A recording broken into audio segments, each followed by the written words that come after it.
Hallelujah. യേശുവിൽ സ്നേഹിക്കപ്പെടുന്ന വളയം നിവാസികളെ, നാട്ടുകാരെ,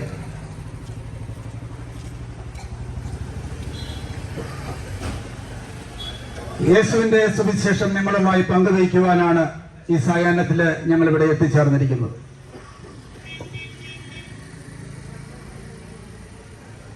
ഗോഡ് ഈസ് ലവ്, ദൈവം സ്നേഹമാണ്. ഈ ഒരു സത്യം നമ്മളെല്ലാവരും അംഗീകരിക്കുന്നതാണ്. ലോകത്തിലധികം ആളുകളും ദൈവത്തിൽ വിശ്വസിക്കുന്നവരാണ്.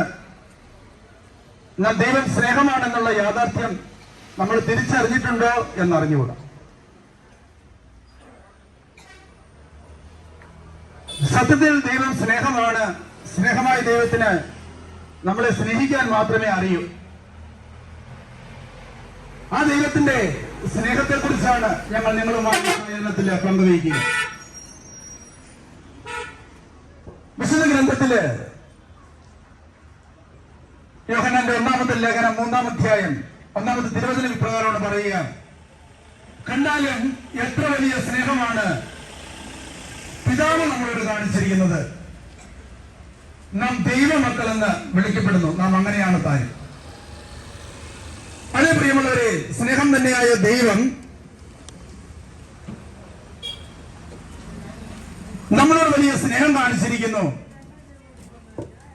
ദൈവത്തിന്റെ അനന്തമായ സ്നേഹമാണ് അവിടുത്തെ മക്കളായി നമ്മളെ അംഗീകരിച്ചിരിക്കുന്നത്. നാം ദൈവ മക്കൾ എന്ന് വിളിക്കപ്പെടുന്നു.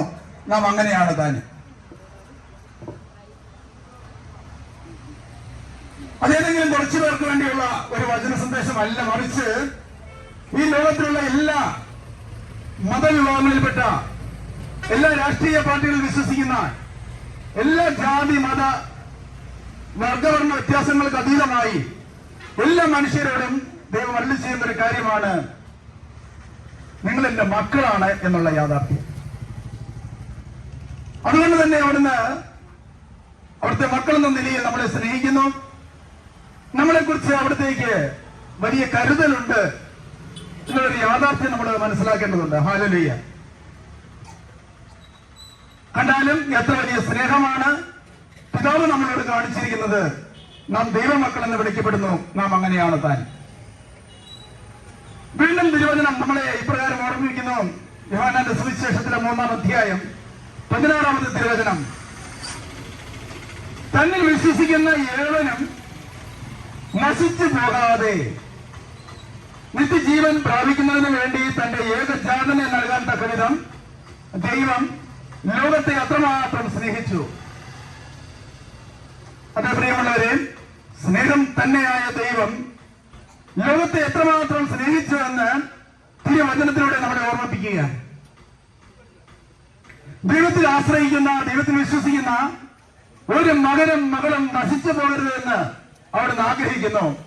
അതുകൊണ്ട് അവിടുത്തെ പുത്രനായ യേശു ക്രിസ്തുവിനെ ഈ ഭൂമിയിലേക്ക് നമ്മുടെ രക്ഷകനും നാഥനുമായി അയച്ചു. ഹല്ലേലൂയ. അതേ പ്രിയമുള്ളവരെ,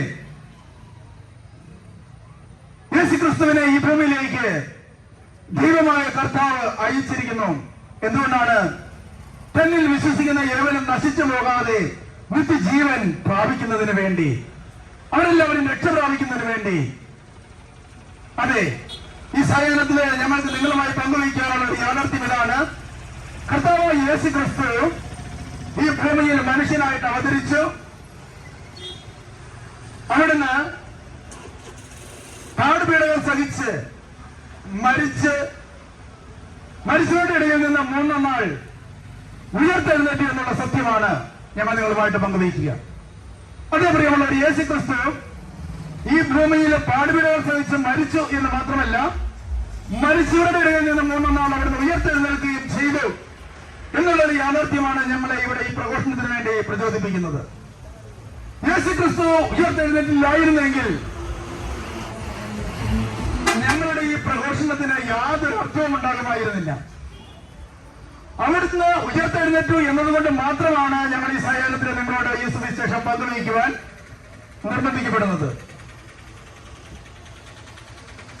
എന്തുകൊണ്ടാണ് യേശു ക്രിസ്തു ഈ ഭൂമിയിൽ മനുഷ്യനായിട്ട് അവതരിച്ചത്? എന്തിനു വേണ്ടിയാണ് യേശുക്രിസ്തു ഈ പാടുപെടുകൾ സഹിച്ചത്? എന്തിനു വേണ്ടിയാണ് യേശുക്രിസ്തു ഈ ഭൂമിയിൽ പിടകൾ സഹിച്ച് മരിച്ചത്? അതേ പ്രിയമുള്ളവരെ, സകല മനുഷ്യരെ രക്ഷിക്കുവാൻ വേണ്ടിയാണ്. അതുകൊണ്ടാണ് ഈശോയുടെ ജനന വാർത്തയെക്കുറിച്ച് ദൂതന്മാർ ആട്ടിടയന്മാരെ അറിയിച്ചപ്പോൾ അവര് ഇപ്രകാരമാണ് ആലപിച്ചത്: അത്യുന്നതങ്ങളിൽ ദൈവത്തിന് മഹത്വം, ഭൂമിയിൽ സന്മനസ്സുള്ളവർക്ക് സമാധാനം. എന്നിട്ട് അവർ പറയുകയാണ്, ഇതാ നിങ്ങൾക്കായി ഒരു രക്ഷകൻ കർത്താവായ ക്രിസ്തു ജനിച്ചിരിക്കുന്നു. നിങ്ങൾക്കായി ഒരു രക്ഷകൻ കർത്താവായ ക്രിസ്തു ജനിച്ചിരിക്കുന്നു. സകല മനുഷ്യർക്ക് വേണ്ടിയുള്ള രക്ഷകൻ ആണ് ക്രിസ്തു. സകല മനുഷ്യർക്ക് വേണ്ടിയുള്ള രക്ഷകൻ ഈ ഭൂമിയിൽ ജനിച്ചിരിക്കുന്നു എന്നുള്ള സന്തോഷ വാർത്തയാണ് അറിയിച്ചത്. അതേ പ്രിയമുള്ളവരെ, ഇത് 2000 വർഷങ്ങൾക്ക് മുമ്പ് ഈ ഭൂമിയിൽ ജീവിച്ച് മരിച്ചു കടന്നുപോയ ഒരു വ്യക്തിയെ കുറിച്ചല്ല നമ്മൾ പറയുന്നത്. അങ്ങനെ ആ കാലഘട്ടത്തിൽ ജീവിച്ചു മരിച്ചു എന്നാൽ ഉയർത്തെഴുന്നേറ്റ യേശു ക്രിസ്തുവിനെ കുറിച്ചാണ് നമ്മളിവിടെ പ്രഘോഷിക്കുന്നത്. അത് ആ കാലഘട്ടത്തിൽ ജീവിച്ച മനുഷ്യർക്ക് വേണ്ടി മാത്രമല്ല, ഈ ഭൂമിയിൽ പറഞ്ഞ സകല മനുഷ്യരുടെ രക്ഷയ്ക്ക് വേണ്ടിയാണ് യേശു ക്രിസ്തു ഈ ഭൂമിയിൽ മനുഷ്യനായിട്ട് അവതരിച്ചത്. സകല മർത്യരുടെയും ദുഃഖങ്ങളും വേദനകളും പ്രയാസങ്ങളും കഷ്ടപ്പാടുകളും ഒക്കെ തിരിച്ചറിഞ്ഞ് അവനെ രക്ഷിക്കുവാൻ വേണ്ടിയാണ് യേശു ക്രിസ്തു ഈ ഭൂമിയിൽ വന്നു പിറന്നത്. പ്രിയമുള്ളവരെ, യേശു പറയുകയാണ്, ഞാൻ വന്നിരിക്കുന്നത് നിങ്ങൾക്ക് ജീവൻ ഉണ്ടാകുവാനും അത് സമൃദ്ധമായി ഉണ്ടാകുവാനുമാണ്. തന്റെ ജീവൻ നൽകിക്കൊണ്ട് നമുക്കെല്ലാവർക്കും ജീവൻ നൽകുവാൻ ഇത് യേശു ക്രിസ്തു മനുഷ്യനായി ഭൂമിയിൽ അവതരിച്ചു. പ്രിയമുള്ളവരെ, വീണ്ടും യേശു ക്രിസ്തു പറയുകയാണ്, ഞാൻ വന്നിരിക്കുന്നത് നീതിമാന്മാരെ തേടിയല്ല, പാപികളെ തേടിയാണ്. ഹല്ലേലൂയ. അതേ പ്രിയമുള്ളവരെ, യേശു ക്രിസ്തു ഈ ഭൂമിയിൽ മനുഷ്യനായിട്ട് അവതരിച്ചത് നീതിമാന്മാരെ തേടിയല്ല, പാപികളെ തേടിയാണ്. ഒരുപക്ഷെ നമ്മളൊക്കെ വിചാരിക്കും, പാപം ചെയ്ത് തിന്മയിൽ അകപ്പെട്ട് ജീവിക്കുന്ന ഒരു മനുഷ്യനും രക്ഷയില്ല എന്ന്. എന്നാൽ തിരുവചനം നമ്മളെ ഓർമ്മിപ്പിക്കുകയാണ്, യേശു ക്രിസ്തു നമ്മളോട് പറയുകയാണ്, നീ ഇന്ന് പാപത്തിലായിരിക്കാം, എന്നാൽ നിനക്ക് രക്ഷയുണ്ട്. എന്ത് ചെയ്യണം? നീ ഒന്ന് അനുദപിച്ച് യേശു ക്രിസ്തുവിൽ വിശ്വസിക്കുക, യേശുവിൽ ആശ്രയിക്കുക, നിനക്ക് രക്ഷ ലഭിക്കും. പ്രിയമുള്ളവരെ, പാപം ചെയ്യുന്ന ഒരു അവസ്ഥയാണ്. എന്തുകൊണ്ടാണ് ഒരു മനുഷ്യൻ പാപത്തിലേക്ക് വീണു പോകുന്നത്? ഒരുപക്ഷെ അവന്റെ ജഡിക അഭിലാഷങ്ങളായിരിക്കാം, അവന്റെ ഭൗതികമായ സാഹചര്യങ്ങളായിരിക്കാം, ഭൗതികമായ അവന്റെ ആർത്തിയായിരിക്കാം അവനെ പാപത്തിലേക്ക് നയിക്കുന്നത്. ഭൗതിക വസ്തുക്കൾക്ക് വേണ്ടിയുള്ള അവന്റെ അധമമായ ആഗ്രഹം അവനെ തിന്മയിലേക്ക് നയിക്കുന്നു. പ്രിയമുള്ളവരെ, ഈ പ്രപഞ്ചത്തിന്റെ സൃഷ്ടാവും നാഥനുമായ യേശു ക്രിസ്തു നമ്മളോട് ആഹ്വാനം ചെയ്യുകയാണ്, നിങ്ങൾ അനുദപിച്ച് സുവിശേഷത്തിൽ വിശ്വസിക്കുന്നുവെങ്കിൽ നിങ്ങൾക്ക് രക്ഷയുണ്ട്. ഞാൻ വന്നിരിക്കുന്നത് നീതിമാന്മാരെ വിളിക്കുവാനല്ല, പാപികളെ വിളിക്കുവാൻ വേണ്ടിയാണ്. പാപികളെ തേടിയാണ് ഞാൻ ഈ ഭൂമിയിലേക്ക് വന്നത്. ആരോഗ്യമുള്ളവർക്കല്ല വൈദ്യനെ കൊണ്ട് ആവശ്യം, മറിച്ച് രോഗികൾക്കാണ് വൈദ്യനെ കൊണ്ട് ആവശ്യം. അതുകൊണ്ട് തന്നെ ഞാൻ ആരോഗ്യമുള്ളവർക്ക് വേണ്ടിയല്ല വന്നത്, മറിച്ച് രോഗികൾക്ക് വേണ്ടിയാണ്. ഞാൻ സമ്പന്നർക്ക് വേണ്ടിയല്ല വന്നത്, ഞാൻ ദരിദ്രർക്ക് വേണ്ടിയാണ് വന്നത്. അതെ, പാപികളെ തേടി, രോഗികളെ തേടി, പാർശ്വവൽക്കരിക്കപ്പെട്ടവരെ തേടി, എല്ലാവരും അവഗണിക്കപ്പെട്ടവരെ തേടിയാണ് യേശു ക്രിസ്തു ഈ ഭൂമിയിൽ വന്നത്. എങ്കിൽ പ്രിയമുള്ളവരെ, നിങ്ങൾ ഏതെങ്കിലും വിധത്തില് ഇന്ന് പ്രതിസന്ധിയിലാണോ, രോഗാവസ്ഥയിലാണോ, കടബാധ്യതകളിലാണോ, കുടുംബത്തില് സമൂഹത്തിൽ നിങ്ങൾ സമാധാനമില്ലാതെ അസ്വസ്ഥപ്പെടുന്നവരാണോ? യേശുവിന്റെ നാമം നിങ്ങൾക്ക് വിജയം നൽകും, ശക്തി നൽകുമെന്നുള്ള ഒരു യാഥാർത്ഥ്യം നിങ്ങളെ ഓർമ്മിപ്പിക്കുകയാണ്. യേശുവിന്റെ സന്നിധിയിൽ വിശ്വാസത്തോടെ അവിടുത്തെ നാമം വിളിക്കുന്ന ഏതൊരു മനുഷ്യനും രക്ഷ പ്രാപിക്കും. ഏതൊരു മനുഷ്യരും അവിടുന്ന് രക്ഷ പ്രദാനം ചെയ്യും. അതേ പ്രിയപ്പെട്ടവരെ, വീണ്ടും യേശു ക്രിസ്തു പറയുകയാണ്, ദൈവത്തെ സ്നേഹിക്കുന്നവർക്ക്, അവിടുത്തെ പദ്ധതി അനുസരിച്ച് വിളിക്കപ്പെട്ടവർക്ക്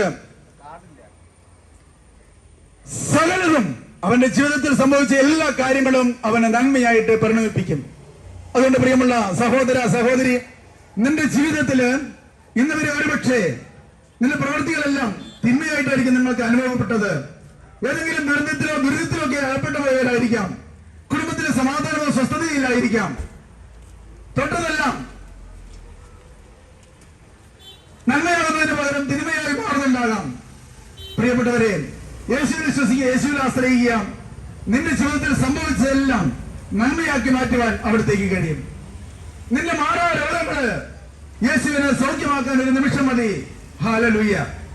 നിന്റെ കടബാധ്യതകള് അതിൽ നിനക്ക് മോചനം നൽകാൻ യേശു ക്രിസ്തുവിന്റെ ഒരു നിമിഷം മതി. അവനിൽ വിശ്വസിച്ച് അവന്റെ നാമം വിളിച്ചപേക്ഷിക്കുന്ന ഒരുവനും നശിച്ചു പോവുകയില്ല, അവൻ രക്ഷ പ്രാപിക്കും. അതുകൊണ്ട് തിരുവചനം ഇപ്പോൾ ഓർമ്മിപ്പിക്കുന്നു, ആകാശത്തിന് കീഴെ മനുഷ്യരുടെ ഇടയിൽ രക്ഷയ്ക്ക് വേണ്ടി നൽകപ്പെട്ടിരിക്കുന്ന ഏക നാമം യേശു എന്ന നാമമാണ്. ഹല്ലേലൂയ. പ്രിയമുള്ളവരെ, ആകാശത്തിന് കീഴെ മനുഷ്യരുടെ ഇടയിൽ രക്ഷയ്ക്ക് വേണ്ടി നൽകപ്പെട്ടിരിക്കുന്ന ഏക നാമം യേശു എന്ന നാമമാണ്. യേശു ക്രിസ്തു മാത്രമാണ് ഈ ഭൂമിയിൽ ഇതാ അധ്വാനിക്കുന്നവരും ഭാരം വഹിക്കുന്നവരുമായി നിങ്ങളെല്ലാവരും എന്റെ അടുക്കൽ വരികയും ഞാൻ നിങ്ങളെ ആശ്വസിപ്പിക്കാം എന്ന് പറഞ്ഞു. മറ്റൊരുവനും ഇത്തരത്തിൽ ഒരു ആശ്വസിപ്പിക്കാനായിട്ട് കഴിയില്ല. ഞാൻ നിന്നെ ആശ്വസിപ്പിക്കാം, ഞാൻ നിന്നെ സുഖപ്പെടുത്താം, ഞാൻ നിന്നെ സഹായിക്കാം എന്ന് പറഞ്ഞുകൊണ്ട് നമ്മളെ മാടി വിളിക്കുന്ന, നമ്മളെ ചേർത്ത് പിടിക്കുന്ന ഒരു ദൈവമാണ് യേശു ക്രിസ്തു. ഹല്ലേലൂയ. പ്രിയമുള്ളവരെ, എന്നെ ശ്രമിക്കുന്ന പ്രിയ സഹോദര സഹോദരി, അതുകൊണ്ട് നിന്റെ ജീവിതത്തിന്റെ ഏത് പ്രതിസന്ധി ഘട്ടങ്ങളിലും നിനക്ക് യേശുവിന്റെ നാമം വിളിച്ച് പ്രാർത്ഥിക്കുമ്പോൾ മറ്റൊന്നുമില്ല. എങ്ങനെ പ്രാർത്ഥിക്കണം, എവിടെ വെച്ച് പ്രാർത്ഥിക്കണം എന്നൊന്നുമില്ല, ഒരു നിബന്ധനകളുമില്ല. നീ യേശുവിന്റെ നാമം വിളിച്ച് നിന്റെ മുറിയില്, നിന്റെ വീട്ടില് കഥകടിച്ചിരുന്ന് പ്രാർത്ഥിക്കുമ്പോൾ അവർ നിശ്ചയമായും നിന്റെ വിളിക്ക് ഉത്തരം നൽകും. നിന്റെ ജീവിതത്തിൽ അവിടെ ഇടപെടും. എപ്പോഴാണ് അവിടുന്ന് വിളിക്ക് ഉത്തരം തരുന്നതെന്നോ ഏത് സമയത്താണെന്നോ എന്നോ നമുക്ക് പറയാൻ പറ്റില്ല, ഏത് രീതിയിലാണോ നമുക്ക് പറയാൻ പറ്റില്ല. പക്ഷേ നിന്റെ ജീവിതത്തിൽ കർത്താവ് ഇടപെടും. ഇത് അനേകരുടെ ജീവിതാനുഭവങ്ങളാണ്. ഇന്ന് യൂട്യൂബിലെ ഒരു സംഭവം കേൾക്കാനിടയായി. ഒരു മുസ്ലിം സഹോദരൻ, അദ്ദേഹം വെല്ലൂർ ഹോസ്പിറ്റലില് രക്താർബുദം പിടിപെട്ട് ആശുപത്രിയിൽ കിടക്കുകയാണ്. അദ്ദേഹം മരണത്തോട് മല്ലിട്ടുകൊണ്ടിരിക്കുകയാണ്. അദ്ദേഹത്തിന്റെ മൂക്കിൽ കൂടെയൊക്കെ രക്തം വാർന്നൊഴുകുന്നുണ്ട്. ഡോക്ടർ പരിശോധന കഴിഞ്ഞിട്ട് പറഞ്ഞു, 78 മണിക്കൂറാണ് നിങ്ങൾക്ക് അവശേഷിച്ചിരിക്കുന്നത്. 78 മണിക്കൂർ. ഈ 78 മണിക്കൂറിന് ശേഷം നിങ്ങളെ കുറിച്ചുള്ള കാര്യങ്ങള് പറയാൻ പറ്റുകയുള്ളൂ എന്ന് പറഞ്ഞ് അവര് ഡോക്ടറും നഴ്സും ഒക്കെ അവരുടെ അടുത്തുനിന്ന് പോയി. അദ്ദേഹം വേദന കൊണ്ട് വിളയുകയാണ്. അങ്ങനെ നിരാശപ്പെട്ട് കടലിൽ കിടക്കുമ്പോൾ പെട്ടെന്നൊരു മിന്നി മായുന്നത് പോലെ അദ്ദേഹത്തിന് തോന്നി. നല്ല AC ഉള്ള റൂമില് അദ്ദേഹം വിചാരിക്കാൻ എങ്ങനെയാണ് മിന്നുങ്ങ ഈ മുറിക്കകത്ത് കയറിയത്. വീണ്ടും അദ്ദേഹം നോക്കുമ്പോൾ അവിടെ ഒരു രൂപമുണ്ട്. അത് യേശു ക്രിസ്തുവിന്റെ രൂപമായി. അതിൽ നിന്ന് മനോഹരമായ പ്രകാശം അദ്ദേഹത്തിന്റെ ശരീരത്തിലേക്ക് അടിക്കുന്നു. ആ യേശു ക്രിസ്തു ആ ചിത്രത്തില് പുഞ്ചിരിച്ചുകൊണ്ട് നിൽക്കുന്നതായിട്ട് അദ്ദേഹത്തെ അനുഭവപ്പെടുകയാണ്. ഏതാനും നിമിഷങ്ങൾ കഴിഞ്ഞു ഡോക്ടർ വീണ്ടും പരിശോധനയ്ക്ക് വേണ്ടി വന്നു. പരിശോധിച്ച് അതുവരെ 6.6 ആയിരുന്നു അദ്ദേഹത്തിന്റെ രക്തത്തിന്റെ അളവ്. അതേസമയത്ത് വീണ്ടും ഡോക്ടർ പരിശോധിച്ചിട്ട് ചോദിച്ചു, നിങ്ങളുടെ അടുക്കൽ ആരാണ് വന്നത്? നിങ്ങൾ ഇതിനിടയ്ക്ക് ഏത് മരുന്നാണ് കഴിച്ചത്? അദ്ദേഹം പറഞ്ഞു, ഞാനൊരു മരുന്നും കഴിച്ചിട്ടില്ല, ഞാനൊരു ഭക്ഷണവും കഴിച്ചിട്ടില്ല, ഒരു വെള്ളം പോലും കുടിച്ചിട്ടില്ല. പക്ഷെ ഡോക്ടർ പറയാണ്, ഇപ്പോൾ നിങ്ങളെ പരിശോധിക്കുമ്പോൾ നിങ്ങളുടെ രക്തത്തിന്റെ അളവ് 9.6 ആണ്. ഹല്ലേലൂയ. പ്രിയപ്പെട്ടവരെ, യേശു ക്രിസ്തുവിന്റെ ഒരു ചിത്രത്തിൽ നിന്നുണ്ടായ ഒരു പ്രകാശരശ്മികൾ അദ്ദേഹത്തിന്റെ ശരീരത്തിലേക്ക് അടിച്ചപ്പോൾ സൗഖ്യം കിട്ടി. ഇതൊരു കെട്ടുകഥയല്ല. ഇതിപ്പോ ഞാൻ യൂട്യൂബിലൂടെ കേട്ട ഒരു സംഭവ കഥയാണ്. ഒരു മുസ്ലിം സഹോദരൻ അദ്ദേഹം തന്നെയാണ് ഇത് വിളിച്ചു പറയുന്നത്. ഹല്ലേലൂയ. അതുകൊണ്ട് പ്രിയപ്പെട്ടവരെ, ജാതിയോ മതവും നോക്കിയിട്ടല്ല യേശു ക്രിസ്തു നിങ്ങളുടെ ജീവിതത്തിൽ ഇടപെടുന്നത്. ഏതൊരു വ്യക്തി നിന്റെ പ്രതിസന്ധിയുടെ ഘട്ടങ്ങളിൽ യേശുവിനെ വിളിച്ച് പ്രാർത്ഥിക്കുന്നു, നിശ്ചയമായും അവന്റെ ജീവിതത്തിൽ യേശു ക്രിസ്തു ഇടപെടും. ഹല്ലേലൂയ. അതുകൊണ്ട് എന്നെ ശ്രമിക്കുന്ന എന്റെ പ്രിയ സഹോദരങ്ങളെ, യേശുവിന്റെ അത്ഭുത നാമം നിങ്ങളുടെ ജീവിതത്തിൽ ഇടപെടട്ടെ, നിങ്ങളുടെ കുടുംബത്തിൽ ഇടപെടട്ടെ എന്ന് ഞങ്ങൾ ആഗ്രഹിക്കുന്നു, പ്രാർത്ഥിക്കുന്നു. എന്നെ ശ്രമിച്ച എല്ലാവർക്കും യേശുവിന്റെ നാമത്തില് നന്ദി അറിയിക്കുന്നു. യേശു ക്രിസ്തു നിങ്ങളെല്ലാവരും അനുഗ്രഹിക്കട്ടെ. ദൈവത്തിന്റെ സ്തുതി, ദൈവത്തിന്റെ മഹത്വം. ഹല്ലേലൂയ.